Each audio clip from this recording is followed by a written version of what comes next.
सखी सहेली सुनने वाले सभी सखियों और श्रोताओं को मंजरी वर्मा का प्यार भरा नमस्कार और प्यारी बुआ आपको भी मेरा प्यार भरा नमस्कार। नमस्कार नमस्कार और धन त्रयोदशी की हमारे सभी श्रोताओं को और सभी को ढेर सारी बधाई और शुभकामनाएं।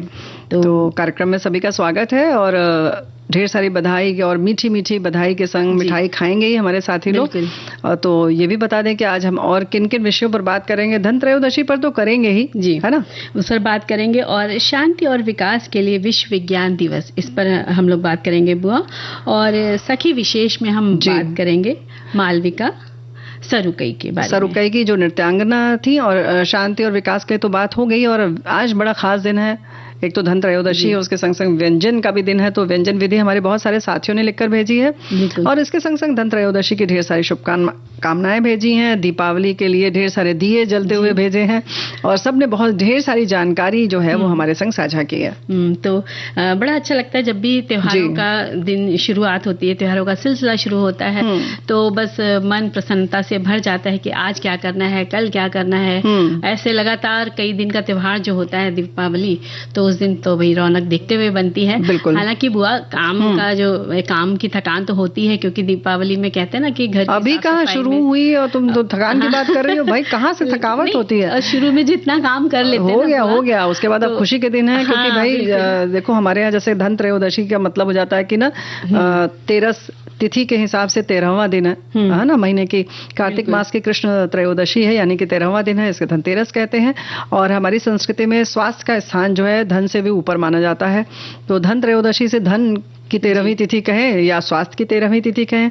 कहावत भी प्रचलित है ना कि पहला सुख निरोगी काया, दूजा सुख घर में माया। तो यानी माया दूसरे नंबर पर आती है। शास्त्रों में वर्णित कथा के अनुसार समुद्र मंथन के दौरान इस दिन भगवान धन्वंतरी जी अपने हाथ में अमृत कलश लेकर प्रकट हुए थे। और इसी बारे में हमारे बहुत सारे साथियों ने भी बातें साझा की हैं बड़े विस्तार से। बिल्कुल। और इस दिन जो है धन्वंतरी भगवान का पूजन बड़े विधि विधान से होता है और साथ में लक्ष्मी और कुबेर जी यानी गणेश जी का भी आज के दिन लोग पूजन करते हैं। और बुआ आज के दिन कहा जाता है कि कुछ ना कुछ आप चाहे बर्तन खरीदिए, पीतल का खरीदिए, चांदी का खरीदिए या सोने का खरीदिए, यानी कुछ ना कुछ खरीदने के लिए कहा जाता है कि वो शुभ माना जाता है। हाँ, ये बात तो है, शुभ तो माना जाता है। लेकिन हमारी साथी ने बड़ी अच्छी इस पे बात लिखी है कि धनतेरस का मूल अर्थ है मन में धन तो रखें मगर मन को धन में डुबो कर न रखें। बचपन में धनतेरस का त्यौहार एक रस्म के तौर पर मनाया जाता था। जरूरत का कोई सामान या इस बहाने कोई एक बर्तन घर में आ जाता था। धीरे धीरे शाह खर्ची की मानसिकता ने रस्म को पीछे धकेल दिया। अब लोग महज दिखावे के लिए बेजरूरत की चीजों से घर भरने लगे हैं। मैं कोई भी त्योहार हो बड़ी सादगी से मनाती हूँ, बेजरूरत की चीज कभी नहीं खरीदती। क्या बात है, मतलब बिल्कुल सही बात कही। ऐसा सोच हर गृहिणियों को, हर सखियों को सोचना चाहिए, तो काफी फर्क होता है, बचत भी होती है। बिल्कुल सही बात है। और देखिए आज के दीपावली की शुरुआत हो जाती है तो घर में सुंदर सुंदर रंगीन झालरें सजाई जाती है, रंगोली बनाई जाती है, यानी पूरा घर जो है आज मतलब खूबसूरती से सजा रहता है। और धनतेरस के दिन कहते हैं कि 13 दिए जलाने की प्रथा भी है। और घर का कोना कोना रोशन हो जाता है दिए के प्रकाश से। और पकवान तो घर में बनते ही बनते हैं क्योंकि आज धनतेरस है। और देखो ऐसा है ना कि कार्तिक मास के कृष्ण पक्ष की जब त्रयोदशी की बात पे हमारे साथी लिख रहे हैं कि समुद्र मंथन के समय धन्वंतरी अमृत कलश लेकर प्रकट हुए। धनतेरस धन त्रयोदशी के नाम से जाना जाता है। भारत सरकार ने धनतेरस को राष्ट्रीय आयुर्वेद दिवस के रूप में मनाने का निर्णय लिया है। इस दिन कहते हैं कि यही सब बातें इन्होंने भी साझा की है, सोने चांदी या किसी के लिए बर्तन खरीदे जाएं, माँ लक्ष्मी की कृपा बरसती रहती है। तो ये सब मान्यताएं हैं। लेकिन जहाँ तक पूजन की बात है और स्वास्थ्य की बात है तो इस बारे में ज़रूर सजग रहें। और ये दिन इसीलिए है कि हम अपने स्वास्थ्य का पूरी तरह से ख्याल रखें, है ना। हमारे साथी ये भी लिख रहे हैं कि बनारस के पास भगवान धन्वंतरी का 400 साल पुराना मंदिर है जो साल में एक बार आज के दिन खुलता है। उनको भोग आयुर्वेदिक जड़ी बूटियों का लगाया जाता है। ये बात तो है कि बहुत सारी जगह पर धन्वंतरी जी की झांकी सजती है और ये पूरे उनकी छठी तक मनाया जाता है। उसके बाद बसंत पूजा की जाती है और तब उन्हें हटाया जाता है। जैसे जन्माष्टमी सजाते हैं उसी तरह से बिल्कुल वैसे ही उनकी मूर्ति रखते हैं। उनके आगे आसपास वो सब जो जितनी आयुर्वेद की चीजें होती है ना, खल्लड़ और वो सब सामान वो रखते हैं। उसके संग संग बड़ी खास चीज होती है जो ज्वर होते हैं, जितनी तरीके की बीमारियां होती हैं उनका स्वरूप के तौर पर एक मूर्तियां भी बनती हैं। अच्छा। और वो भी रखी जाती हैं, मतलब उनका भी डिस्प्ले किया जाता है। क्या बात तो है, बहुत सुंदर झांकी सजती है। ये जो भी पर्व होते हैं वो कहीं ना कहीं हमें प्रकृति से जुड़े रखने की ओर प्रेरित करते हैं जी। तो हम सोचते हैं बुआ एक गीत सुन लेते हैं। बिल्कुल।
तो देखो सभी ने लगभग वही सब बातें लिखकर भेजी हैं, मान्यता की बात। और हमारे एक साथी ने भी ये भी लिखा है कि धन्वंतरी देव को विष्णुदेव का ही अवतार माना जाता है।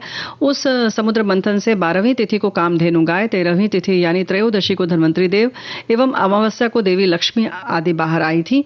अतः कामधेनु की प्रतीक गौ माता की पूजा के लिए वासुवारस का पर्व मनाते हैं, है ना। और अगले दिन धन्वंतरी देव आए तो धनतेरस का पर्व मनाते हैं। अमृत को स्वास्थ्य की सर्वोच्च औषधि मानते हैं। इसे पीने वाला अमर हो जाता है, इसलिए धन्वंतरी को स्वास्थ्य प्रदान करने वाले देवता के रूप में पूजा जाता है। ऐसी धारणा है कि आयुर्वेद के जनक धन्वंतरी देव ही थे। इनके आशीर्वाद से धन और स्वास्थ्य की प्राप्ति होती है। 15वीं तिथि को देवी लक्ष्मी समुद्र से बाहर आई थी, अतः उस दिन लक्ष्मी पूजन का विशेष महत्व है। साथ ही श्री राम अपना 14 वर्ष का वनवास पूर्ण करके इसी दिन अयोध्या वापस आए, अतः अयोध्या वासियों ने दीप जलाकर उनका स्वागत किया था। दीपावली के दिन दीपोत्सव एवं लक्ष्मी पूजन दोनों का प्रावधान है। तो ये बात तो है। अब नरक चतुर्दशी कल मनाएंगे हम लोग, है ना। रूप चौदस भी कुछ लोग कहते हैं उसको, रूप चौदस। और आज हमारे बहुत सारे साथियों ने ये भी लिखा है कि 4 दिए जो हैं वो दक्षिण दिशा में जलाए जाते हैं, ताकि यम से यानी कि हर कोई मृत्यु से डरता है तो बचा रहे तो मृत्यु से तो देखो कोई नहीं बच सकता है, ये मत कहो। हाँ, उसके भय से बचने का लोगों को रहता है और भय तो वैसे नहीं करना चाहिए जी। और एक संदेश और है, लिखते हैं कि जैन आगम में धनतेरस को धन्य तेरस या ध्यान तेरस भी कहते हैं। भगवान महावीर इस दिन तीसरे और चौथे ध्यान में जाने के लिए योग निरोध के लिए चले गए थे। 3 दिन के ध्यान के बाद योग निरोध करते हुए दीपावली के दिन निर्वाण को प्राप्त हुए, तभी से यह दिन धन्य तेरस नाम से प्रसिद्ध हुआ। बिल्कुल। तो भाई इस तरीके की तरह तरह की मान्यताएं हैं। बात वही है कि आज हम कह सकते हैं ना कि धन धान्य से भरपूर घर रहे और सभी का रहे। और एक हमारे साथी ने ये भी लिखा है कि उसके बीज जो है धनिया का बीज जो बोते हैं, तो धनिया ऐसी चीज है कि बहुत तेजी से बढ़ती है और स्वास्थ्य के लिए तो अच्छी है ही, इसलिए इसको बोते हैं। और कुछ नहीं तो आज के दिन धनिया भी खरीद सकते हैं, है ना। हाँ, ये भी बात है, यानी कि सबसे सस्ती सुलभ चीज है तो हर इंसान उसको ले सके हमारे यहाँ। शायद इसीलिए इन सारी चीजों का है कि कहीं पर ये भेदभाव ना रहे कि कोई बहुत आर्थिक रूप से संपन्न है तो कोई विपन्न है ना। कोई नहीं खरीद पाया तो इसलिए ये चीज भी हो सकती है। जी बिल्कुल, यही मन में होना चाहिए। और वैसे तो 30 त्योहार मिलकर मनाना चाहिए। इसके बाद आता है कि रूप चौदस, फिर उसके बाद आती है कि हम दीपावली के दिन साफ सफाई की बात करते हैं। और जैसे कि हमारे साथियों ने कल भी बहुत सारी कथाएं जो हैं साझा की थी, है ना। बिल्कुल। बहुत सारी यादें रहती हैं, जुड़ी रहती हैं। और बुआ, धनतेरस से शुरू होकर भाई दूज तक 5 दिनों तक दीपावली का पर्व जो है वो बड़ी धूमधाम से मनाया जाता है। बिल्कुल। और सभी धन वैभव और सुख समृद्धि की वृद्धि की कामना करते हैं और माता लक्ष्मी से कहते हैं कि भाई पूरे साल आप हमारे पास बनी रहें। अच्छा, हम करेंगे तो बाकी सब लोग के पास कैसे जाएंगे? मतलब सभी लोग करते ना, तो अब लक्ष्मी जी तो लक्ष्मी जी हैं, जाएंगी सब। कहाँ जाएंगे? सबके घर, सबके पास, सबके पॉकेट में। क्या बात है ना। तो धन्वंतरी भगवान विष्णु जी के अवतार भी कहे जाते हैं जी। तो देखो, वैसे हम बता रहे थे कि दीपावली के दूसरे दिन, जैसे तुमने भाई दूज की बात की, उसके बाद हम लोग बात करते हैं, यानी दीपावली के दूसरे दिन हम अन्नकूट की पूजा करते हैं। तो धन धान्य की फिर बात आती है कि अनाज रहे, संपन्न रहे। अनाज रहेगा तभी हमारा पेट भरा रहेगा, तभी हम और बात कर पाएंगे। और भाई दूज इसलिए मनाते हैं कि हमारे जो संबंध हैं वो इसी तरह से मिठास से बने रहें। देखो, यम के पास बिल्कुल समय नहीं था और यम द्वितीया इसीलिए मनाते हैं। तो बहुत सारी चीजें हैं। हम वैसे अपने साथियों के संग ये त्योहार भी मनाएंगे, यानी कि हम फिर मिलेंगे ना अपने साथियों से। बिल्कुल मिलेंगे। किस दिन? अन्नकूट के दिन। अन्नकूट के दिन जी, अन्नकूट के दिन मिलेंगे। दीपावली के दूसरे दिन हमारी मुलाकात होगी। तो और सब लोग आज भी हम लोग से अपनी बात साझा कर सकते हैं कि आज क्या क्या उनके घर में होगा, वो लोग क्या क्या बनाएंगे, किस तरह के पकवान बनेंगे उनके यहाँ, कैसे वो पूजा करते हैं आज के दिन जी। तो क्या क्या परंपरा के द्वारा वो बनाते हैं त्योहार। तो बड़ा अच्छा लगता है जब सब अपने पूरी परंपरा को चलाते हुए विधि विधान से पूजा करते हैं, तो रौनक बढ़ी जाती है त्योहार की। और बच्चों में देखा जाए तो बहुत उत्साह होता है बुआ आजकल। बिल्कुल उत्साह रहता है। और हमारे कार्यक्रम में समय हो रहा है एक अंतराल का, तो एक छोटा सा अंतराल लेते हैं और हम फिर हाजिर होते हैं।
तो बुआ देखिए हम कितनी सारी बातों के बीच में जो आज हमारा जो विषय है जी, शांति और विकास के लिए विश्व विज्ञान दिवस।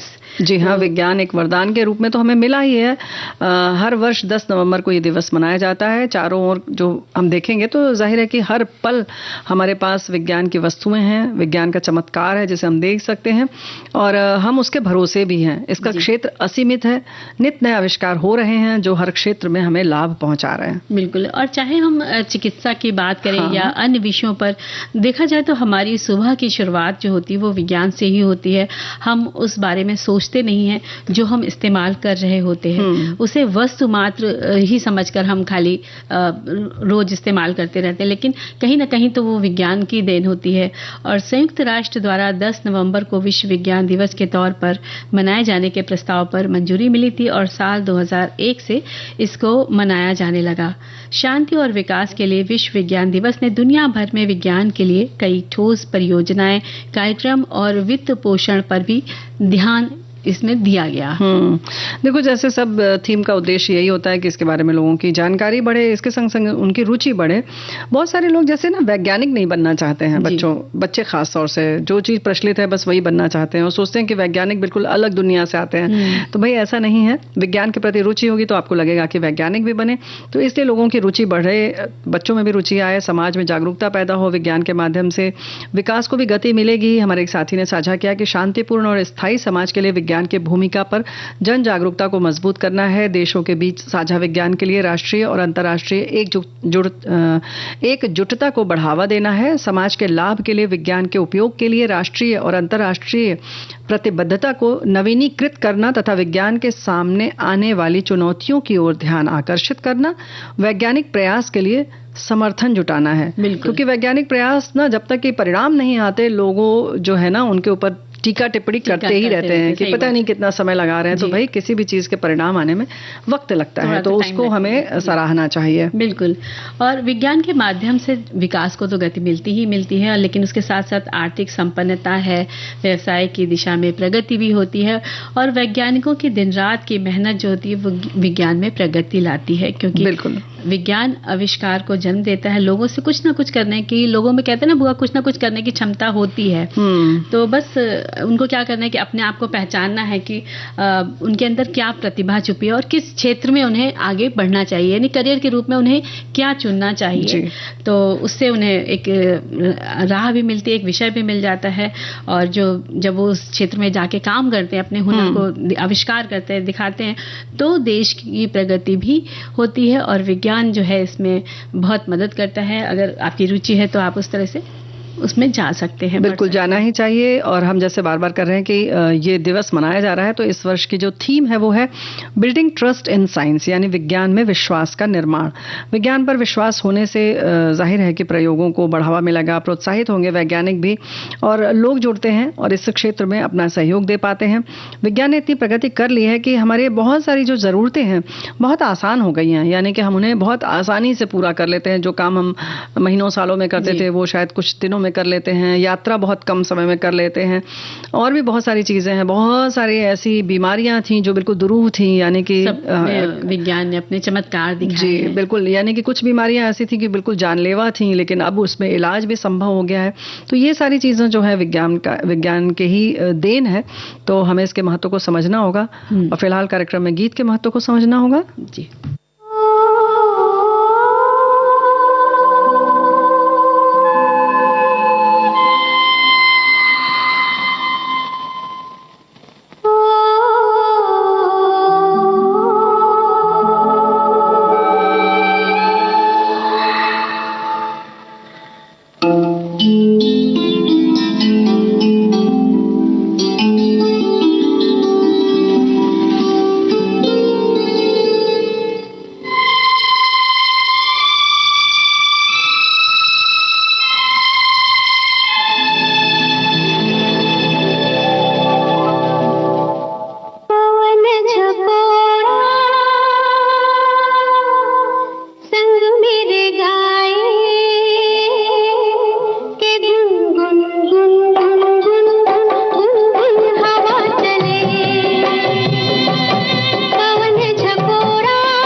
बात कर बैठे, अब दिल से भुलाना मुश्किल है। तो बुआ देखिए, हम लोग ने बातें करी अभी शांति और विकास के लिए।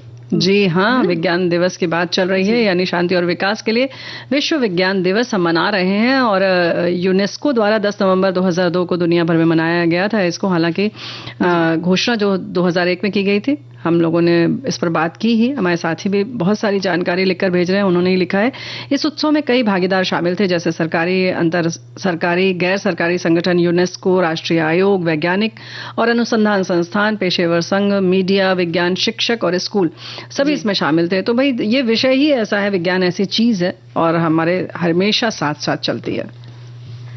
तो एक प्यारा सा ये प्रोमो सुनते हैं।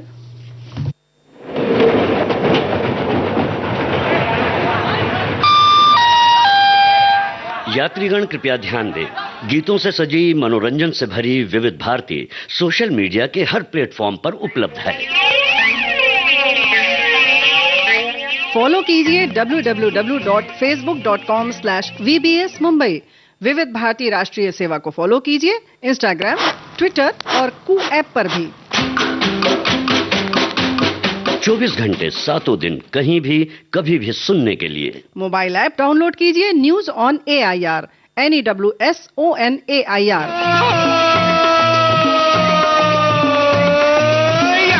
नई तकनीक के साथ विविध भारती, आपके साथी विविध भारती। तो भाई आज हमारे कार्यक्रम में सखी विशेष हैं नृत्यांगना मालविका सरुकई। जी हाँ, भरतनाट्यम में निपुण भारतीय शास्त्रीय नृत्यांगना और कोरियोग्राफर मालविका सरुक्कई का जन्म 15 जून 1959 में दक्षिण में यानी कि तमिलनाडु राज्य में हुआ था। मां सरोजा कामाक्षी सरुक्कई ने बेटी के अंदर छिपी हुई प्रतिभा को पहचाना और उन्होंने शुरू करवा दिया उनको नृत्य सिखाना, और ये काम शुरू हुआ 7 वर्ष की उम्र में। तंजावुर स्कूल और वजुवूर स्कूल से प्रशिक्षण इन्होंने प्राप्त किया। मालविका ने कलानिधि नारायण से अभिनय सीखा। इसके अलावा प्रसिद्ध गुरुओं में कल्याण सुंदरम, गुरु राजरत्नम, कलानिधि नारायणम, केलुचरण महापात्र और रमणी रंजन के द्वारा ओडिशा भी सीखा। किसी भी कला को निखारने के लिए गुरुओं का जो सानिध्य होता है वो अगर सही मिल जाए तो फिर वो आप उस कला में आगे बढ़ जाते हैं, निखार आ जाता है। बिल्कुल जाहिर है, केलुचरण महापात्र जी जो कि कहना चाहिए कि ओडिसी नृत्य के पर्याय हैं, तो ऐसे ऐसे महान गुरुओं के संग जब सीखेगा तो भाई क्या बात है। और इसी तरह से मालविका जी जब 12 साल की थी तो उनकी शुरुआत मुंबई से हुई और साथ ही अपने भारत देश से लेकर विदेश में भी इन्होंने अपने नृत्य कला का प्रदर्शन किया। न्यूयॉर्क, शिकागो से लेकर अन्य देशों में भी लोगों के बीच इनका नृत्य बहुत सराहा गया। जी, और जब कलाकार को लोगों का प्यार मिलता है ना तो उनका उत्साह और बढ़ जाता है। और उनका जीवन और जो भी उन्होंने कार्य किए, चाहे वो भारत सरकार के लिए वृत्तचित्र हो, अपनी उसमें उपस्थिति उन्होंने दर्ज करवाई, और इसके साथ ही उन्होंने नृत्य शीर्षक के तहत BBC और WNET द्वारा 9 घंटे का एक टेलीविजन वृत्तचित्र, उसमें भी उन्होंने भाग लिया था। और अपनी नृत्य साधना में उन्होंने बहुत सफलता पाई, और क्योंकि वो अपना जो अभ्यास होता है वो निरंतर लगातार करती रही और लोगों ने काफी उन्हें पसंद किया और सराहा भी। और the unseen sequence exploring Bharatanatyam through the art of Malavika Sarukkai, उनकी कला पर बनाया गया एक और वृत्तचित्र है जिसे मुंबई के national centre for the performing arts में दिखाया गया।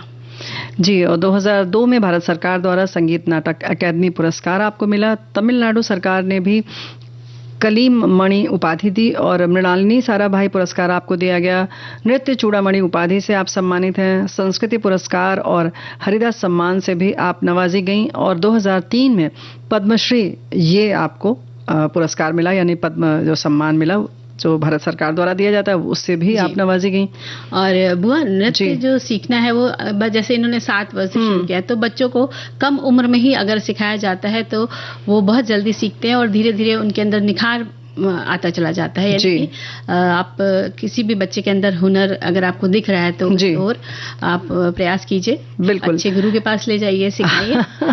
ये बात तो है, और उसके संग संग सीखने की ये भी कहा जाता है कि कोई उम्र नहीं होती है। जी, तो दोनों बातें मायने रखती हैं। अगर आपको किसी भी उम्र में लगता है कि आप नृत्य सीखना शुरू कर सकती हैं या कर सकते हैं तो उस उम्र में शुरू कर दीजिए। बिल्कुल। ऐसा नहीं है कि आपने बचपन में नहीं सीखा तो अब आप नहीं सीख सकेंगे। तो भाई उम्र तो है कि बार बार हम लोग कहते हैं ना कोई मायने नहीं रखती। तो आप जिस भी उम्र में हैं अगर आपको लगता है कि आपको नृत्य सीखना है किसी भी क्षेत्र का, यानी कि क्लासिकल हो, सेमी क्लासिकल हो, फिल्मी हो, जिसमें भी आपको रुचि है बस नाचना शुरू कर दीजिए। बिल्कुल। और क्योंकि किसी चीज की वो नहीं होती ना, जैसे कि आपने बोला ही है सीखने की उम्र नहीं होती, तो इसी तरह बहुत सारी चीजें भी हैं जिसको हम कर सकते हैं, तो आगे बढ़ सकते हैं, चाहे कोई भी हो और किसी उम्र में भी सीखा जा सकता है जी। तो इस समय हो चला है अंतराल का। बिल्कुल। तो लेते हैं एक अंतराल जी।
अंतराल के बाद फिर एक बार सभी का स्वागत करते हैं सखी सहेली प्रोग्राम में।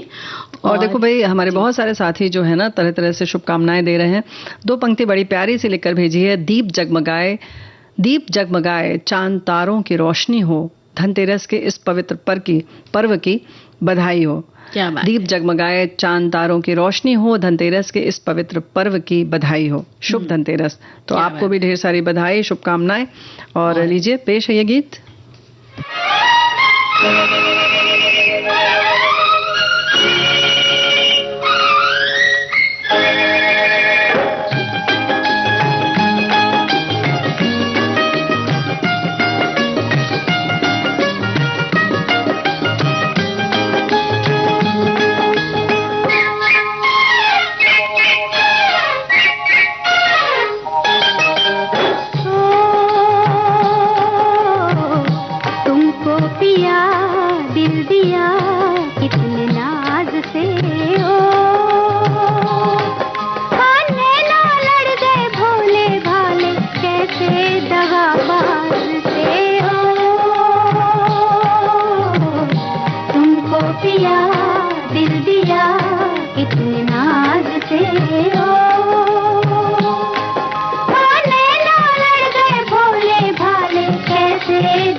तो बुआ देखिए भाई गाना तो हमने सुन लिया जी। लेकिन अब जैसे कि बात है कि दिल देने वाली इन्होंने बात करी है, लेकिन अगर थाली परोसी जाए व्यंजनों की तो उसमें दिल रख देना चाहिए। दिल निकाल के रख देना चाहिए। वही तो, और क्या, दिल रख देना चाहिए, तो बिना निकाले थोड़ी रख देना चाहिए। इतने अच्छे व्यंजन बनाने चाहिए कि जो भी जिसके आगे वो थाली जाए वो खुश हो जाए। तो क्यों ना अब इसी खुशी में हम बता देते हैं कि हमारे जो श्रोताओं ने भेजे हैं बेसन की बर्फी। ये इन्होंने लिखा है, इसकी सामग्री है 500 ग्राम बेसन, 500 ग्राम शक्कर, 120 ग्राम घी, 120 ग्राम मावा जी। ये इन्होंने लिखा है ऐच्छिक खोया, अगर आपको लेना है। मतलब अपना मन हो तो आप डालें, नहीं तो कोई जरूरी नहीं है जी। और इसके साथ इलायची पाउडर, बादाम, पिस्ता कटे हुए, बेसन में घी गरम करके डालें 60 ग्राम के आसपास। ये विधि है इनकी। बाकी घी जो है वो रोक लें और अब हाथ से अच्छी तरह से मसल कर गर्म पानी से कड़ा गूंथ लें और मुठिया बना लें। यानी जो बेसन है उसकी मुठिया बनानी है और कढ़ाई में घी गरम करके मुठिया को मीडियम आंच पर तलना है आपको, सुनहरा सुनहरा। गुलाबी रंग आने पर निकाल कर ठंडा होने पर मसल कर छान लें, चाहे तो मिक्सी में पीस लें और छान लें। अब बादाम के रंग जितना सेक लें मीडियम आंच पर, यानी जो मुठिया बनाएंगे उसको वापस पीस के छान करके उसको वापस भूनना है। और शक्कर में आधा गिलास पानी डालें, 1.5 तार की चाशनी बना लें, इलायची पाउडर डालें और फिर सिका हुआ बेसन डालकर आधा घंटे तक रखा रहने दें। अगर गाढ़ा लगे तो गर्म उबलता हुआ पानी उसमें डालें, आधी कटोरी के आसपास, और बीच बीच में चलाती रहें। थाली में घी लगाकर चिकना कर लें और मिश्रण डालकर थाली ठोक कर समतल करें, यानी उसको बराबर कर ले। ऊपर से बादाम पिस्ता से आप उसकी गार्निशिंग कर ले, सजा ले और जमने पर उसको आप काट कर रखें, खाएं और मेहमानों को खिलाएं। इसको चाशनी में आप सुविधा जब हो तब भी डाल सकते हैं, यानी कि आपको मुठिया को इसका बना करके रख लेना है और चाशनी बाद में डाल के इसको फ्रिज में रखें और 1 महीने तक लिखा है कि ये चल जाती है। हाँ, बिल्कुल चल जाएगा भाई। ये तो बिल्कुल बर्फी है तो बर्फी तो 1 महीने चलेगी ही। ऐसे ही हमारी साथी फिर नमकीन बता देते हैं, क्योंकि और भी लड्डू और बूंदी के लड्डू की भी आई है विधि। बेक्ड मसाला बाटी की रेसिपी है, ये शेयर कर रही है हमारी साथी। 1 कप गेहूं का मोटा आटा ले लें, आधा कप सूजी, 2 चम्मच पिघला हुआ घी, थोड़ा सा नमक स्वाद के हिसाब से, 1 चुटकी अजवाइन, आधा कप गरम दूध चाहिए और सभी चीज़ों को एक साथ गूंथ लें और 20 मिनट के लिए छोड़ दीजिए। वैसे एक बात तो आप मठरी बनाएं, नमक पारा, शक्कर पारा जो भी बनाएं, उसको कोई भी चीज़ आटा गूंथ के अगर आप 20-25 मिनट छोड़ देते हैं तो बहुत अच्छा बनता है। अब पैन में तेल गरम कर लें, जीरा और हींग मिलाइए, उसमें आधा कटोरी उबली हुई मटर, 1 चम्मच अदरक, हरी मिर्च का पेस्ट और चाहे तो 1 उबला आलू डालकर छौंक लीजिए। ऊपर से हरा धनिया, थोड़ा सा नमक और लाल मिर्च मिला लीजिए। मिश्रण जब ठंडा हो जाए तो आटा गूंथ कर जो रखा है उसमें छोटी छोटी गोली बनाकर भर दीजिए। कढ़ाई में पानी उबाल लें, उबलते पानी में बाटी डाल दें और 15 मिनट उबलने दें। बाटी को अब छान लें, एक साफ कपड़े पर ठंडा होने दें। तो क्या होगा कि उसमें पानी भी सारा सूख जाएगा और थोड़ी सी ठंडी हो जाएगी। अब आपके पास अगर ओवन है तो 250 डिग्री पर, मतलब 250 डिग्री पर प्री हीटेड ओवन में 20 मिनट बेक कर लें। नहीं तो गैस पर, गैस वाले ओवन में रखकर भी लाल होने तक सेक लें। बाटी को फिर घी में डुबोकर गरम गरम दाल के साथ खाइए, या बैगन का चोखा बना सकती हैं, यानी भरता जिसे कहते हैं, वो भी आप बना सकते हैं। बहुत अच्छी रेसिपी है। जी हाँ, बहुत अच्छी सी एक व्यंजन है। वैसे हमारे एक साथी ने ये भी लिखा है कि लकठो और झीली एक पारंपरिक बिहार की मिठाई है। अच्छा। तो भाई इन्होंने ये तो बता दिया है, लेकिन बाकी हमारे श्रोता क्या जानते हैं इस मिठाई को, नहीं जानते हैं ये क्या होती है, तो आप बताइए हमें। हम गीत सुनते हैं फिर आगे बढ़ते हैं ना जी।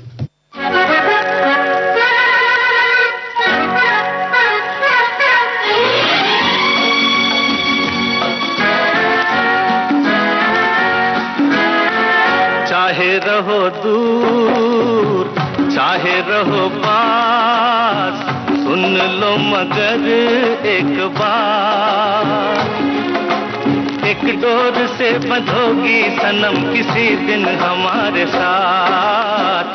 चाहे रहो दूर चाहे रहो पास, सुन लो मगर एक बार, तुम इस गली तो मैं उस गली के आऊं कभी नहा।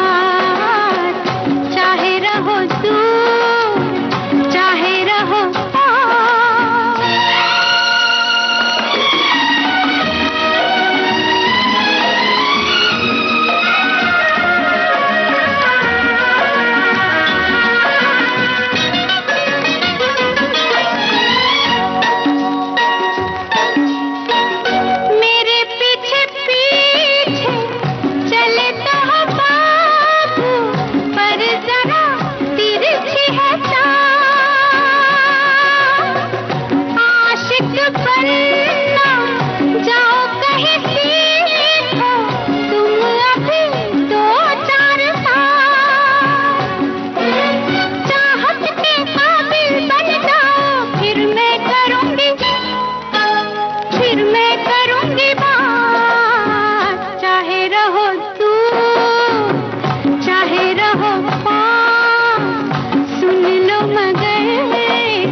चाहे रहो दूर चाहे रहो पास।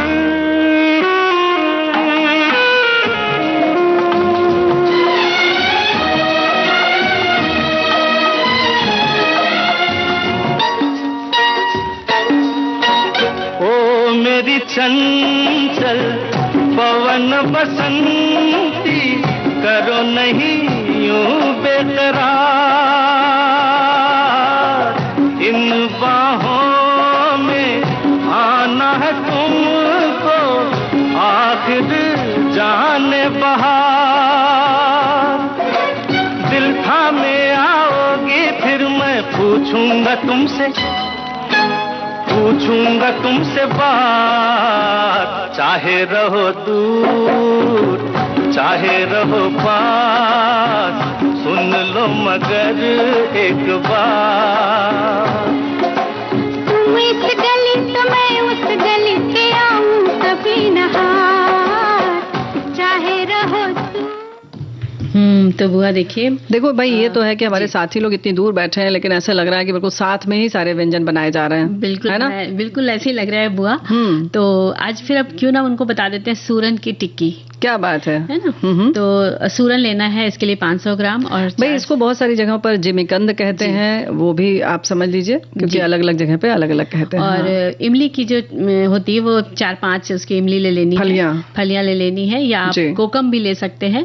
एक प्याज कटा, एक हरी मिर्च, लाल मिर्च ले सकते हैं आप, हरी मिर्च कटी और लाल मिर्च, और 1 चम्मच धनिया पाउडर है, और 1 चम्मच जीरा पाउडर, 1 चम्मच चाट मसाला है, 1 चम्मच हरी धनिया की पत्तियां जो है कटी वो लेंगे, नमक स्वाद से, और 1 चम्मच नींबू का रस भी आप जरूरत के हिसाब से ले सकते हैं। आधा कप चना दाल लेनी है, आधा चम्मच अदरक का पेस्ट है, आधा चम्मच लहसुन का पेस्ट है, और 1/4 कप पुदीने की पत्तियां जो है उसको महीन काट कर लेना है, और 1/4 चम्मच गरम मसाला है, और तेल सेकने के लिए है। और इसकी विधि है कि पहले चना की जो दाल होती है उसको भून लेना है आपको सूखी कढ़ाई में। और इसके लिए आप दूसरी तरह से चना दाल ये ले, या फिर आप भुना चना भी ले सकते हैं, उसका छिलका हटा करके। तो भुना चना जिसको हम लोग जैसे कि लैया चना में खाते हैं या भेल वगैरह में डाल के खाते हैं। हाँ। तो उसको छिलका हटा के उसको पीस लें। और अब हम चने दाल की क्योंकि बात कर रहे हैं, तो चने की दाल को भून लें और इसका पाउडर बना लें, और एक पैन में तेल गरम करें, इसमें प्याज कटा डालें, अदरक लहसुन हरी मिर्च का पेस्ट डाल दें, और इसमें कटा हुआ सूरन जो आधा कप पानी डाल करके आपको इसको 5 से 7 मिनट पकाना है। और जब ये पक जाएगा तो उसको आप थाली में निकाल लीजिए और उसको अच्छे से मसल लीजिए। और अब इसमें क्या करना है आपको, चने के दाल का पाउडर और बाकी जो सामग्री हमने बताई, मसाले आदि जो भी नमक है सब मिला लीजिए इसमें। उसकी टिक्की बना ले और सुनहरा सुनहरा आप तेल में तल ले। चटनी तेल में तल भी सकते, तवे पर भी तो सेक सकते हैं ना? तवे पे सेकना ही है, टिक्की है क्योंकि सेकना ही है। नहीं मतलब दोनों चीजें बना सकते हैं ना, तल भी सकते हैं आप और वैसे भी बना सकते हैं ना। बस ये सूरन की टिक्की को आप चटनी के साथ खाइए। और भाई वैसे ऐसा बता दें कि बहुत सारी जगहों पर जो है, हमारे एक साथी ने वैसे तो लिखा बिहार में इसे ओल कहा जाता है, जिमीकंद को, या सूरन जिसको तुमने कहा है। और दीपावली के दिन खाने का विशेष महत्व है, इस दिन खाना ही चाहिए। वैसे आयुर्वेद के हिसाब से भी सुनते हैं कि वर्ष में एक बार इसका सेवन जरूर करना चाहिए, बहुत फायदेमंद चीज है, बहुत सस्ती मिलती है। और हमारे साथियों को फिल्म याद आ रही होगी मदर इंडिया में। हाँ, वो नरगिस जी जब बहुत परेशान थी, बाढ़ आई थी, तो उसके बाद इन्होंने यही उबाल कर बच्चों को खिलाया था। तो उस फिल्म में दिखाया गया था कि ये जड़ होती है ना, तो चूंकि सस्ती है लोग नहीं उसका महत्व समझते हैं, लेकिन शायद इसीलिए हमारे यहाँ सब 30 त्योहार पर ऐसी चीजें बना दी गई हैं कि आप खाएंगे तो आप स्वस्थ रहेंगे। और वो ये टिक्कियां जो है पहले से आप तैयार करके भी रख सकते हैं फ्रिज में, और जब आपके मेहमान आए तो आप उनको गरम गरम सेक के खिला सकते हैं। क्या बात है। तो आपके पास ताजा नाश्ता रहे, क्योंकि दिवाली में अक्सर पहले तो वो चलता था ना, खिलौना, गट्टा, खील, चूका। तो अभी भी चलता है? नहीं, वो सब पहले वो सब खाया जाता था। तो अभी भी खाया जाता, तो क्या अभी केवल सजाते हैं क्या? अभी वैरायटी भी आ गई है, तो कुछ मतलब पहले भी वैरायटी थी, आज भी वैरायटी है। ये चीजें आज याद है, खाना चाहिए और खाते रहे हैं। लेकिन अब जैसे वैरायटी आ गई, चीजें बहुत सारे नाश्ते आ गए हैं, तो चकली भी आ गई है, खुरमा भी है, बनाते हैं, मठरी भी बनाते हैं। पहले थोड़ा सा ये सब चीजें थी, लेकिन अब जैसे वैरायटी आ गई, आपके मेहमान आने लग गए हैं, बिल्कुल, तो फिर आप इस तरह के व्यंजन भी बनाकर खिला सकते हैं। और जो हमारे सखियों ने, श्रोताओं ने लिखे व्यंजन, वो तो बिल्कुल बना के आप रेडी रह सकते हैं। जी हाँ, हमारे साथी ने लिखा, लापसी जो है भारत के उत्तरी और पूर्वी क्षेत्रों में धनतेरस पर तैयार तैयार किया जाने वाला एक विशेष लोकप्रिय व्यंजन है। इसे आटे का हलवा भी कहा जाता है। लापसी में सामान्य हलवे की तुलना में पतली स्थिरता होती है। ये मीठा व्यंजन है। गेहूं के आटे, घी और चीनी से तैयार किया जाता है। बहुत से लोग व्यंजन को अधिक गाढ़ा बनाने के लिए इसमें पानी की जगह दूध मिलाते हैं, लेकिन हाँ, ये थोड़ा सा इसमें हलवे से थोड़ा कम घी होता लगता है। तो ये भी एक है व्यंजन हमारे साथी ने साझा किया है। और जो हम जिसकी बात कह रहे थे कि लट्ठो या झीली, तो इन्होंने लिखा है एक पारंपरिक मिठाई है बिहार की। बेसन के मोटे मोटे सेव, गाठिया, जिन्हें गुड़ के पाक चढ़ा रहता है, यानी कि गुड़ में पाक दिया जाता है। बहुत सोंधा लगता है, स्वादिष्ट लगता है। हर घर में पहले बनता था, अब तो बहुत कम घर में बनता है। तो भाई आप बनाइए और खिलाइए लोगों को, क्योंकि सब चीजें हम चाहते हैं कि कम समय हम रसोई घर में लगाएं। और मोतीचूर के लड्डू बनाने की विधि हमारे साथी ने लिखा है कि सबसे पहले चीनी की चाशनी बना लें। इसके लिए बड़े पैन को चढ़ा लें, पानी गर्म करें, चीनी मिलाएं और तब तक चलाएं जब तक कि पूरी तरह से पिघल न जाए। उबलने दें, फिर दूध मिलाएं, 5 मिनट तक धीमी आंच पर पकाएं। उबलते समय यदि झाग आ जाए तो उसे हटा दें, फिर तब तक पकाएं जब तक एक समान गाढ़ा न आ जाए। इसके बाद इसमें इलायची पाउडर, ऑरेंज फूड कलर डाल दें, धीरे धीरे चलाकर अलग रख दें। अब एक बड़े बाउल में बेसन और दूध को तब तक मिक्स करें जब तक कि ये मुलायम ना हो जाए, यानी फेंट दें। इसमें बेकिंग सोडा डालें और अच्छी तरह से मिलाएं। अब एक गहरे फ्राइंग पैन में घी गरम करके अब करछुल की मदद से तेल के ठीक ऊपर एक छेद बनाकर उसमें थोड़ा थोड़ा बैटर डालें। इसे गरम तेल में डालकर तब तक पकाएं जब तक वो गोल्डन और सॉफ्ट ना हो जाए। अतिरिक्त तेल को निकालने के लिए इसे टिश्यू पर रखें। अब इसे चीनी की चाशनी में डालकर अच्छी तरह मिलाएं, ठंडा होने के लिए छोड़ दें। छोटा और मीडियम साइज के लड्डू बनाएं। इसे तुरंत सर्व कर सकते हैं या बाद के लिए एयर टाइट कंटेनर में रख भी सकते हैं। क्या बात है। और इसी के साथ एक गीत भी सुन सकते हैं। बिल्कुल।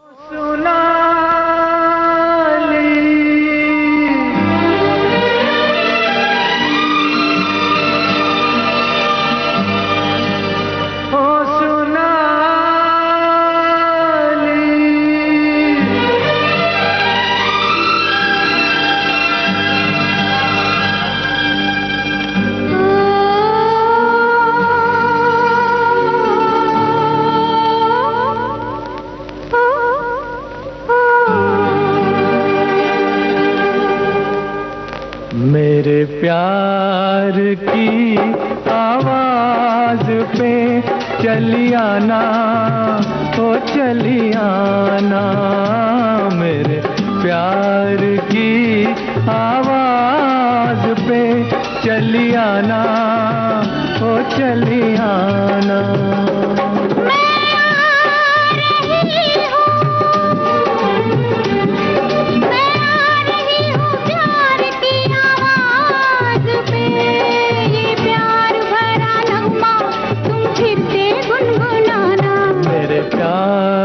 की आवाज पे चली आना, ओ चली आना।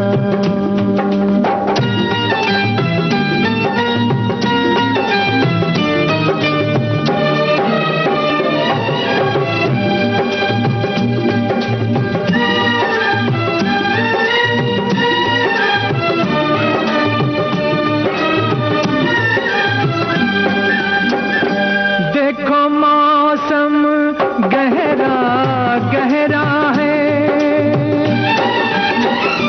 देखो मौसम गहरा गहरा है, और शाम का रंग सुनहरा है।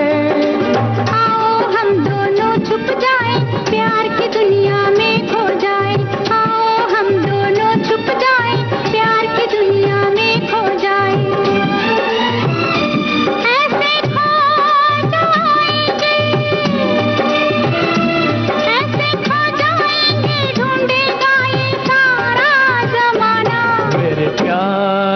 की आवाज पे चली आना, ओ चली आना। मेरे प्यार की आवाज पे चली आना, ओ चली आना।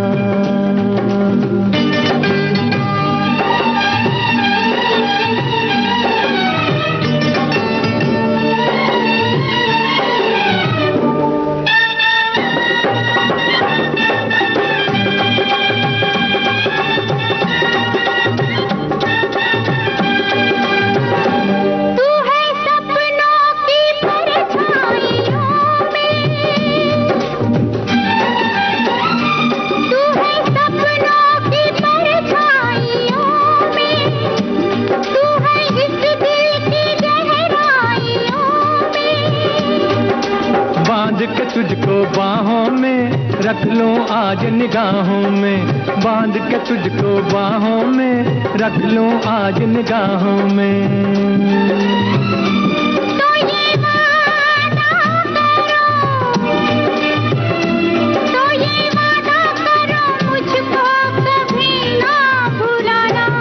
प्यार की आवाज पे चली आना, ओ चली आना।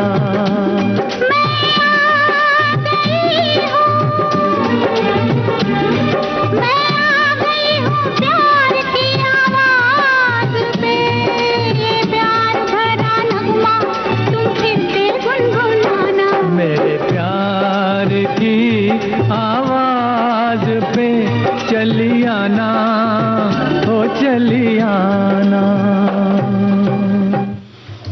तो बुआ अब एक रेसिपी बताते हैं मालपुआ की। अरे वाह, क्या बात है, सब इंतजार कर रहे हैं भाई। तो इसकी सामग्री है 1 कटोरी आटा, पानी 1 गिलास, मलाई वाला दूध 1 कटोरी, इलायची पाउडर, चीनी, चाशनी के लिए सौंफ कुटी 1 चम्मच और सफेद तिल 1 चम्मच। भाई देखो सौंफ जो है इसमें थोड़ी दरबरी अच्छी लगती है ना। हाँ, और इसकी विधि है कि बाउल में आटा और पानी आधा गिलास डाल करके घोल बना ले। हाँ। और इसमें मलाई वाला दूध डालकर मिक्स करें, गुलथी नहीं रहनी चाहिए इसमें। हाँ, बिल्कुल। और इसमें इलायची पाउडर, सौंफ कुटी और सफेद तिल इसको डालकर आप मिला लें। अच्छा, घोल जो है लगभग ऐसा होना चाहिए जैसे पकौड़ी बनाने के लिए हम लोग तैयार करते हैं, वैसा होना चाहिए, बहुत पतला नहीं होना चाहिए। बहुत पतला नहीं। और इसको थोड़ी देर आधे घंटे के लिए करीब रख दें जिससे अच्छे से फूल जाए, और हो सके तो 1-2 घंटे के लिए रखें तो ज्यादा अच्छा हो जाएगा। हाँ, तब तो और अच्छा बनेगा। और फिर आप चाहे तो तेल या देसी घी में आप इसको छोटी छोटी पूरी जैसा आप डालकर तल ले, और जो पैन में तलेंगे तो ज्यादा अच्छे से वो फैला हुआ सा आएगा। अच्छा, लेकिन तुमने जैसे कहा पूरी की तरह कैसे डाल दें ये बताओ। मतलब एक डालते समय चमचे से डालते ना 1 चमचा, तो जैसे थोड़ा सा फैल जाए छोटा सा। हाँ, मतलब आप ऐसा करेंगे, जो पैन जो होता है, बल्कि उसको तई बोलते हैं, जिसमें कि जलेबी बनाई जाती थी। आजकल वैसे तो पैन आ भी रहे हैं, उसमें आप करिए, क्योंकि इसमें बहुत गहरा मोटा नहीं चाहिए और फैलाव चाहिए।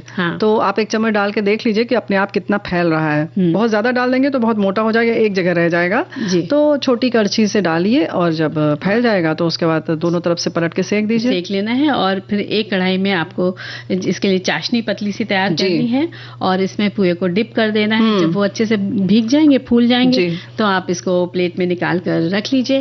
तो ये तो आपके सादे पुए तैयार हो गए। हाँ, मतलब बाद में इसके ऊपर सजाना भी है बुआ, और उसका फ्रिज में रख दीजिए। आप सजा सकते हैं, और फिर आपको खिलाना है ना। यही तो हमने सोचा, तुम कह रही हो रख लीजिए। हमने कहा सजाने के इंतजार कर रहे थे। देखो भाई, उसको सजाने के लिए एक और तरीका है कि जब वो थोड़ा सा चाशनी थोड़ा तिरछा करके रख लीजिए, चाशनी उसमें से निकल जाए, तो बूरा जो आता है शक्कर का, जो चीनी का जो बूरा आता है, उसमें आप उसको लपेट सकते हैं, है ना। तो हाँ, तो सुंदर लगेगा, थोड़ा सा कुरकुरा सा भी हो जाएगा ऊपर से।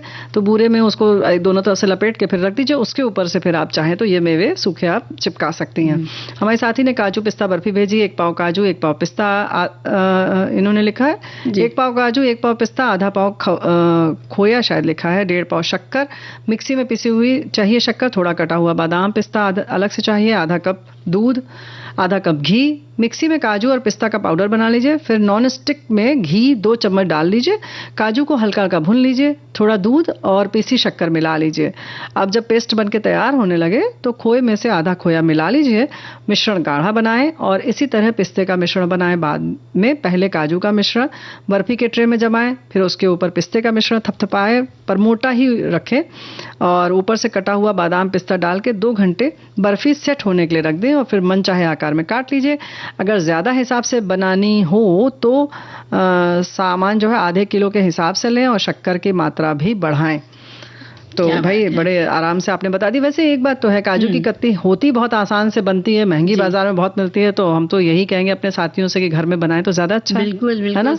आप भी खुश, सामने वाला भी खुश, है ना? बनाने वाला तो खुश नहीं होगा कभी, हमें लगता है। क्यों नहीं खुश होगा। तो देखो भाई, हमारे सभी जो साथी है ना, बना बना के थक गए हैं। अच्छा। हाँ, अब उनको खाने का भी दिल नहीं है। अच्छा, तो ऐसा करते हैं, गीत सुनते हैं, फिर कहते हैं फिर कुछ खाइए, फिर कुछ बनाइए। हाँ, नहीं, है ना?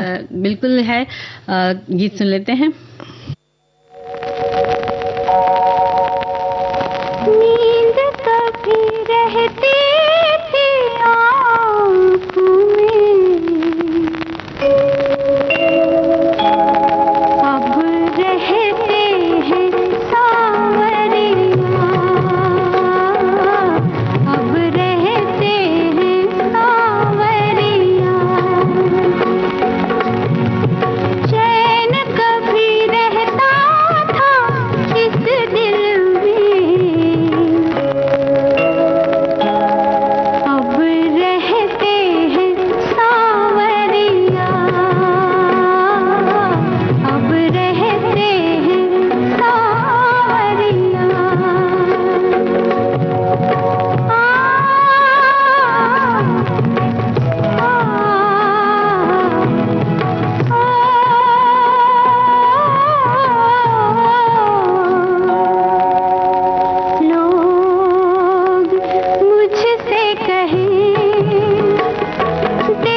तो भाई देखो, ऐसा है कि हमारे बहुत सारे साथियों ने बहुत सारी चीजें लिखकर भेजी हैं और बनाएंगे, खाएंगे, खिलाएंगे, आनंद लेंगे दिवाली का। जी जी। और हम लोग लेते हैं कार्यक्रम से विदा। तो सभी को मंजरी वर्मा और बुआ का नमस्कार नमस्कार और दिवाली की ढेर सारी शुभकामनाएं।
सखी सहेली।